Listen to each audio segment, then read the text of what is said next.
Ketika Allah katakan walillahi 'alan nasi hajjul baiti man istata'a ilaihi sabila, difardukan haji bagi orang yang mampu, yang ada duit, yang ada simpanan, baru difardukan haji. Bukan semua difardukan haji. Ini sekarang ni jemaah tak mampu pergi haji, akhirnya apa yang dibuat? Pergi haji jalan kaki. Tipu, skema. Kalau ada orang yang pergi haji kononnya dia jalan kaki, itu skema, penipu. Dia hanya apa? Dia nak habuan dunia supaya orang sayang pada dia, dikasih duit. Takkan sampai dia pergi haji. Percayalah dengan saya. 100%. Tahu tak jemaah? Orang pergi haji itu senang ke? Bahkan jangankan orang dari luar Saudi, orang tinggal di Saudi pun kalau pergi haji kena ada tasrih. Betul Ustaz? Ni sama-sama di Madinah. Kena ada tasrih, surat izin masuk kota Mekah. Ustaz, terusnya kita masuk Mekah. Tak boleh. Semua di Jumum, di semua perbatasan tu, sempadan Mekah tu semuanya dikawal oleh polis. Sesiapa yang datang tanpa permit tasrih namanya, visa haji, maka kalau orang asing ditangkap dulu, dipenjarakan, ditarhil, dikeluarkan, dan blacklist, boleh jadi seumur hidup tak boleh datang.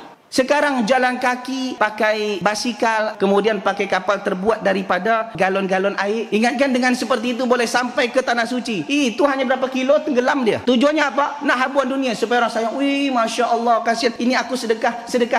Skema. Ini penipu. Jadi jemaah kena faham, haji ni bukan sesenang itu. Kerana itu sebabnya ada kuota-kuota. Jadi jemaah jangan senang tertipu. Ini konten tu jemaah, konten.